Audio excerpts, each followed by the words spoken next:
अस्सलाम वालेकुम my YouTube family, कैसे हैं आप सब। आज मैं आप सबके लिए बहुत मज़ेदार सी 4 रेसिपी कंपाइल करके लाई हूँ जो कि आपने लाजमी देखनी है। रमज़ान की स्पेशल रेसिपीज़ हैं, आपने ज़रूर ट्राई करना है। आपको बहुत मज़ा आएगा, आपको बहुत कुछ सीखने को मिलेगा। आई होप सो आपको ये रेसिपीज़ बहुत पसंद आएंगी। तो चलिए वीडियो को स्टार्ट करते हैं। Recipe number 1 is chicken bread cutlets. आज हम बनाने जा रहे हैं चिकन ब्रेड कटलेट्स। तो आइए देखते हैं इस रेसिपी के इंग्रेडिएंट्स। यहाँ पे मेरे पास मौजूद है हरी मिर्चें, गाजर, शिमला मिर्च, बॉयल चिकन, अनियन, पुदीना, जिंजर गार्लिक पेस्ट, धनिया और ड्राई मसाले, जिसमें सबसे पहले नमक है, कलौंजी है, धनिया पाउडर है, टर्मरिक है, लाल मिर्च और गरम मसाला है। और यहाँ पे मेरे पास रखी हैं ब्रेड्स। तो चलिए स्टार्ट करते हैं रेसिपी को बनाना। सबसे पहले हम स्टफिंग बनाएंगे। इसके लिए हम एक पॉट लेंगे, उसमें ऑयल डालेंगे। 5 to 6 टेबलस्पून्स ऑयल डाल दिया। अब हम इसके अंदर सबसे पहले ऐड करेंगे अनियन। अनियन को हमने हल्का सा सौते करना है, ज़्यादा नहीं पकाएंगे, हल्का सा सौते करेंगे। और सौते करने के बाद जब ये थोड़ा सा कलर चेंज कर ले तो फिर हम इसके अंदर ऐड कर देंगे जिंजर गार्लिक पेस्ट।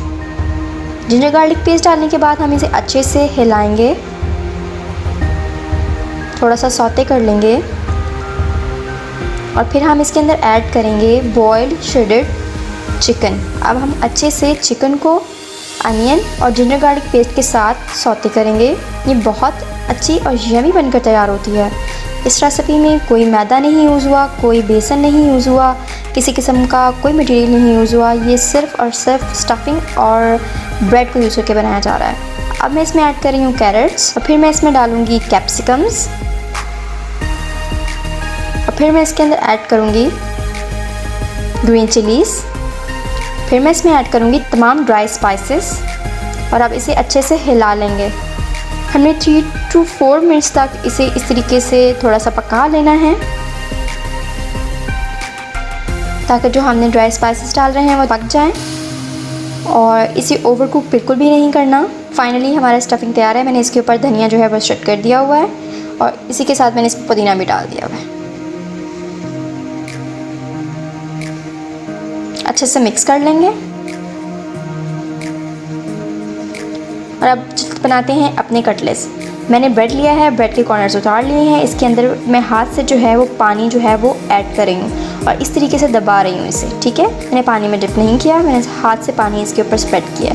अब मैं इसके ऊपर स्टफिंग रखूँगी, और स्टफिंग रखने के बाद थोड़ा सा पानी लगाऊँगी हाथ को। इस तरीके से इसके कॉर्नर्स को जो है वो इनरोल करूँगी, और आराम से जो है इसे इस तरीके से पुश करना शुरू कर दूँगी, इस तरीके से दबाना शुरू कर दूँगी। और आपने बिल्कुल यही वे इस्तेमाल करना है। हाथ को गीला कर लें, जहाँ पर आपसे मैनेजेबल नहीं हो रहा हाथ को गीला कर लें, और अच्छे से इसे दबाते जाएं, और एक क्यूट से कटलेट्स की जो है वो आप इसे शेप दे दें। देखिए इस तरह से, बिल्कुल पैनिक नहीं होना, बहुत ईजीली बन जाएगा ये, और इतनी फाइन सी शेप बन जाएगी इसकी। तो सेम प्रोसेस हम सेकंड वाली के साथ करेंगे। थोड़ा सा पानी लेंगे हाथ में, पानी उसके ऊपर डालेंगे, ब्रेड के ऊपर कॉर्नर्स पे भी ज़्यादा अच्छे से डालना है और मिड में भी। उसके बाद हल्का सा हाथ से स्क्वीज़ कर लें, ताकि जो एक्स्ट्रा वाटर है वो हमारा निकल जाए, और अच्छे से दबा लें, इसे पुश कर लें हाथ में। आप थोड़ी स्टफिंग लेंगे और ब्रेड पे रखेंगे, और फिर हम थोड़ा सा पानी लगाएंगे हाथ को, और अच्छे से जो है इसके कॉर्नर्स को फोल्ड अप करेंगे इस तरह से, बिल्कुल जिस तरह से मैं कर रही हूँ। और इसे दबाना शुरू कर देंगे, ताकि जो हमारी ब्रेड है वो अच्छे से जो है वो हमारी जो स्टफिंग है उसके साथ मिल जाए, और अच्छे से इसको फाइन सी कटलेट्स की शेप दे देंगे। इस तरीके से दबाते रहेंगे तब तक ये शेप में ना आ जाए। बिल्कुल अब ये शेप कंप्लीट हो चुकी है, और इसे देखिए कितने फाइन और प्यारी शेप बनकर तैयार हुई है।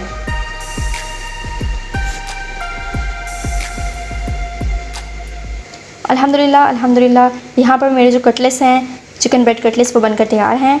और अब हम इन्हें करते हैं फ्राई। तो सबसे पहले मैंने एक अंडा लिया है, उसे मैंने फेंट लिया है अच्छे से, उसमें डिप करूँगी। उसके बाद ब्रेड क्रम्स को इसके ऊपर स्प्रेड करूँगी, अच्छे से ब्रेड क्रम्स के साथ जो है अपने कटलेट्स को डिप करूँगी ब्रेड क्रम्स में। और आप देखें इसकी फ़ाइनल लुक कितनी अच्छी आई है ब्रेड क्रम्स लगाने के बाद। और फिर इसे फ्राई करने के लिए ऑयल में रखेंगे। मीडियम फ्लेम पर आपने इसे पकाना है और कलर चेंज करने तक बस पकाना है इसे आपने। हम इन्हें पलटेंगे।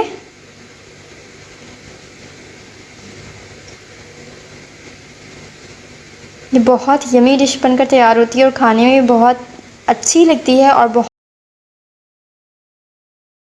अल्हम्दुलिल्लाह हमारी फ़ाइनल लुक इस तरह से है। हमारे जो ब्रेड चिकन कटलेट्स हैं वो बनकर तैयार हैं। आप इन घर में ज़रूर ट्राई कीजिएगा, ये बहुत यमी बनते हैं। मुझे कमेंट करके ज़रूर बताइएगा। दूसरी रेसिपी है gold bread packets. Gold bread packets, तो इसके इंग्रेडिएंट्स देख लेते हैं। तो चलिए अब स्टार्ट करते हैं स्टफिंग बनाना। सबसे पहले मैंने पैन रख दिया है, इस पर 2 टेबलस्पून मैंने डाला है ऑयल मीडियम फ्लेम पर। और अब मैं इसमें ऐड करूँगी अनियन, जो कि बारीक चॉप करके मैंने रख लिए हुए थे।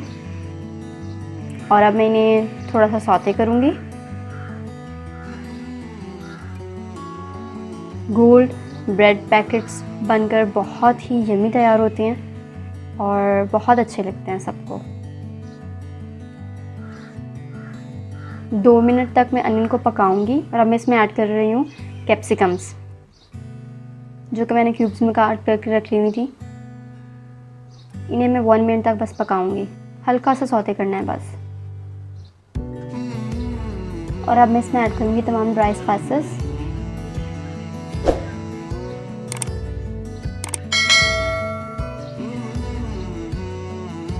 मैं आपको साथ साथ ब्रेड को रोल इन करने के टिप्स भी बताऊंगी।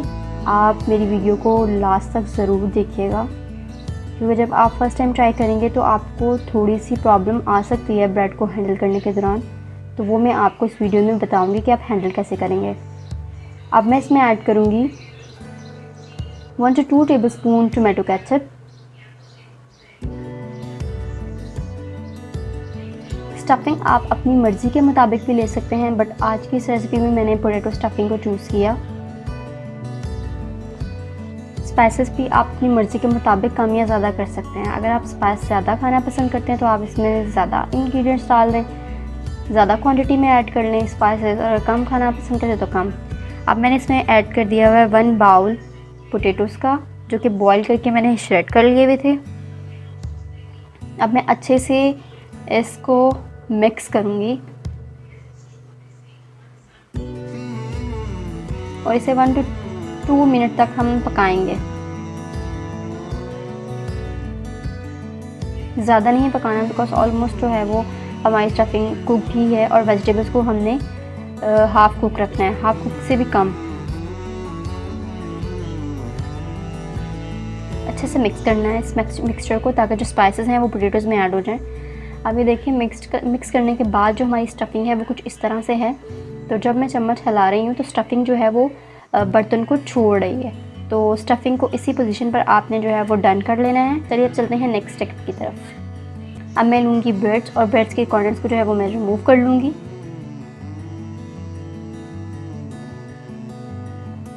कॉर्नर्स को मैं बिल्कुल भी वेस्ट नहीं करूँगी। इन्हीं कॉर्नर्स को मैं यूज़ करके बना लिया था ब्रेड क्रम्स, जो कि मैं इसी रेसिपी में इस्तेमाल करूँगी। तो अब जो ब्रेड्स मैंने कॉर्नर्स रिमूव होकर रखे थे उन सबको रोल पिन के थ्रू जो है वो इस तरीके से रोल पिन के थ्रू जो है वो चिपटा कर लूँगी। अब आई है बारी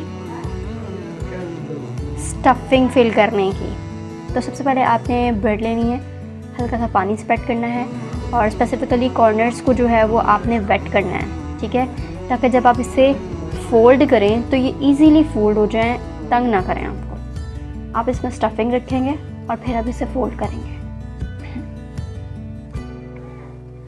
पानी हाथ पर लगाकर आपने कॉर्नर्स जो है इस तरीके से जो है वो रोल कर लेनी है। मैं आपको दूसरी भी इसी तरीके से बनाकर दिखा रही हूँ।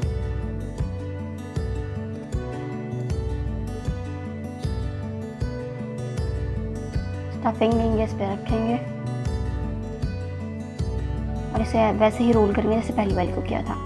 अगर ये इस तरीके से बंद नहीं हो रही हैं तो आप पानी लगा लें, अदरवाइज़ आप आटे और पानी का मिक्सचर भी ऐड कर सकते हैं, वो भी लगा सकते हैं, इसमें कोई इशू नहीं है। बस इसे बंद कर लीजिए ईज़िली। अब मैंने यहाँ पर विदाउट एग में फ्राई करना है, तो मैंने यहाँ पर दूध लिया है, उसमें 2 टेबलस्पून मैदा डाला था। और अब ये ब्रेड क्रम्स हैं जो कि मैंने खुद घर में बनाए थे ब्रेड्स के कॉर्नर्स को यूज़ करके। तो अब इन्हें फ्राई करेंगे।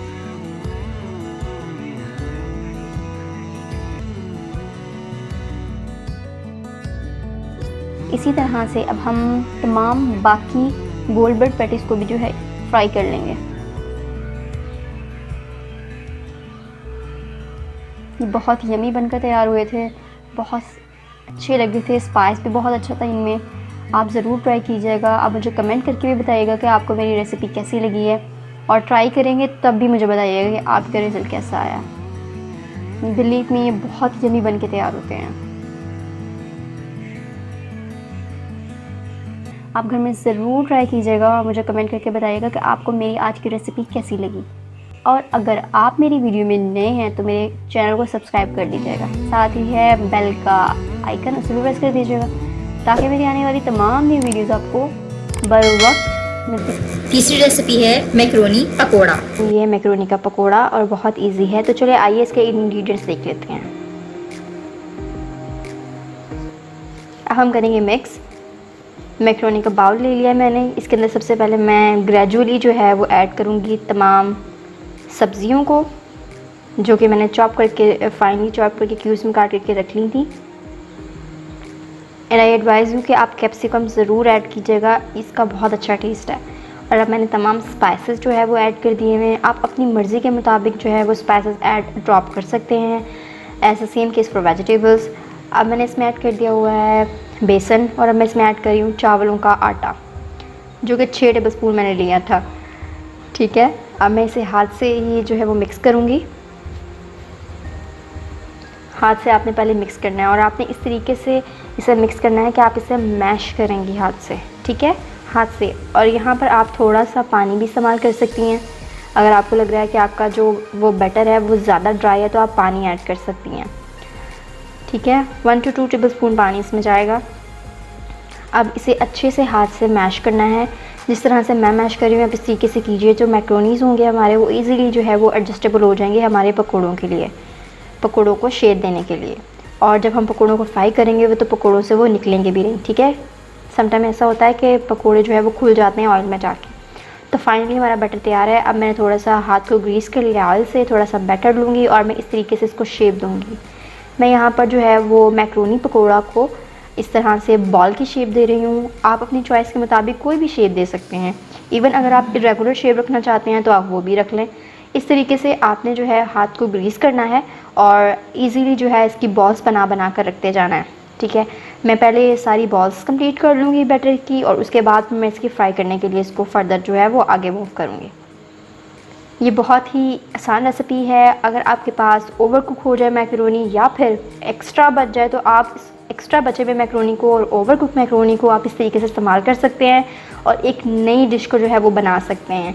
ये बहुत ही टेस्टी बनते हैं, बहुत लाइट वेट होती हैं, बहुत अच्छी रेसिपी है। आप इस रेसिपी को कंप्लीट वॉच कीजिएगा और आप इसे पसंद करेंगे और आप इसे बना के मुझे कमेंट ज़रूर कीजिएगा। अगर आपको मेरी रेसिपीज़ पसंद आ रही हैं तो आप इन्हें लाइक कीजिए, शेयर कीजिए, कमेंट करके मुझे बताइए। अपने फ्रेंड्स फैमिली में ज़रूर शेयर कीजिएगा। मेरे चैनल को सब्सक्राइब भी कर लीजिए।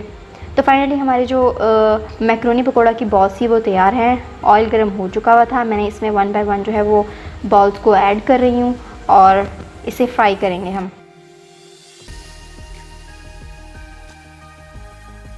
पकोड़े जो है वो मैंने कढ़ाई में जो है वो डाल दिए हुए हैं। अब हम इसे फ्राई करेंगे और तब तक हमने इसे पकाना है जब तक ये जो है वो ब्राउन कलर में चेंज नहीं हो जाता है। इसमें जो हमने इंग्रेडिएंट्स डाले हैं वो मैक्रोनीज़ हैं और कुछ वेजिटेबल्स हैं। तो मैक्रोनीज़ तो पहले से ही कुक थे और जो वेजिटेबल्स थी वो आप अपनी चॉइस के मुताबिक उन्हें ओवर कुक भी कर सकते हैं कि आप चाहें कि वेजिटेबल्स ज़्यादा कुक हो जाएँ। और मोस्टली जो ये पसंद किया जाता है कि आपकी जो वेजिटेबल्स हैं वो नॉर्मल कुक हों, मीडियम कुक हों। ठीक है, तो हम इसे चम्मच से इस तरीके से हिलाएंगे। हम इसे इस तरीके से हिलाएंगे और इस तरीके से हम हिलाते रहेंगे और जब तक ये ब्राउन नहीं हो जाते हम इन्हें पका लेंगे और फ्लिप करते रहना है हमने इन्हें थोड़ी देर बाद। ये पकौड़ास बनकर बहुत यमी तैयार होते हैं और बच्चे बड़ों सबको बहुत पसंद आए। आप इस रेसिपी को ज़रूर ट्राई कीजिएगा। बॉल्स जो हैं वो फाइनली गोल्डन ब्राउन हो चुकी हुई हैं। अब हमने निकाल दिया है। फाइनल लुक हमारे मैक्रोनी बॉल पकौड़ा की ये है। आप इस रेसिपी को ज़रूर ट्राई कीजिएगा, मुझे कमेंट करके ज़रूर बताइएगा आपको मेरी आज की रेसिपी कैसी लगी। आज की चौथी और लास्ट रेसिपी है पट्टी समोसा। आलू वाले समोसों की रेसिपी शेयर करने जा रही हूँ। तो पहले देखते हैं क्या इंग्रेडिएंट्स मैंने इस्तेमाल किए स्टफिंग के लिए। 1 बाउल मैंने पोटैटोज़ लिए हैं, बॉयल एंड क्रश। उसके बाद 1 टेबलस्पून नमक, हाफ़ टेबल स्पून गर्म मसाला, 1 टेबलस्पून कुटी हुई लाल मिर्च, हाफ़ टेबलस्पून मेथी और 1/4 टीस्पून मैंने यहाँ पर लिया है कलौंजी का। उसके बाद एक मीडियम मैंने अनियन लिया था और उसके बाद मैंने क्रश की हुई 3 ग्रीन चिलीज़ लिए हैं। ये समोसा पट्टी है जो नॉर्मली बाज़ार में अवेलेबल होती है। और फिर मैंने 1 टेबलस्पून आटा और 1 टेबलस्पून पानी का यहाँ पर ग्लू बना करके रख लिया हुआ है समोसे को बंद करने के लिए। इसकी फोल्डिंग टेक्निक्स भी आपको सिखाऊंगी। अब सबसे पहले मैंने इसके अंदर तमाम इंग्रेडिएंट्स डाल देने हैं, स्पाइसेस भी और अनियन ग्रीन चिलीज़ भी, और इसे अच्छे से मिक्स करके इसी फाइन सी डो बना लेनी है जिसको हम समोसा स्टफिंग में इस्तेमाल करेंगे। Again I am saying this के जो स्पाइसेस हैं वो इंटायरली आपके टेस्ट के मुताबिक है, आप इन्हें कम ज़्यादा बिल्कुल कर सकते हैं अपने टेस्ट के मुताबिक। सो अच्छे से यहाँ पे मिक्स करेंगे। मैं आप लोगों को समोसा फोल्डिंग टेक्निक भी बताऊंगी इसी वीडियो में कि आप समोसे को फोल्ड कैसे कर सकते हैं। तो यहाँ पर हमारा जो स्टफिंग थी पोटैटो की वो बिल्कुल बन करके तैयार है।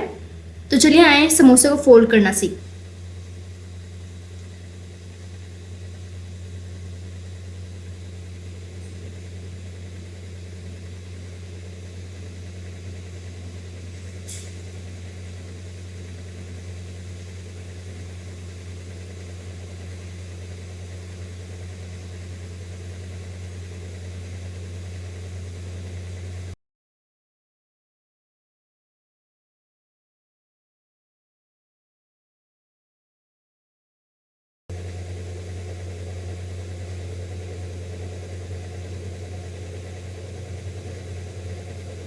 अल्हम्दुलिल्लाह समोसे बन करके तैयार हैं। तो चलिए इनकी फ्राई करने की तरफ चलते हैं। और यहाँ पे मैंने जो है समोसे फ्राई करने के लिए कढ़ाई में डाल दी हुई है और अल्हम्दुलिल्लाह समोसे तैयार हैं। तो चलिए इनकी फाइनल आउटपुट देख लेते हैं कि फाइनली समोसे कैसे लग रहे थे। तो अगर आपको आज की मेरी आसान सी रेसिपी पसंद आई हो तो मेरी इस वीडियो को लाइक कीजिएगा, चैनल को सब्सक्राइब कीजिएगा और वीडियो को फ्रेंड्स फैमिली में शेयर कीजिएगा। मिलती हूँ आपसे एक नई यमी रेसिपी के साथ। अपना ख्याल रखिएगा। अल्लाह हाफिज़।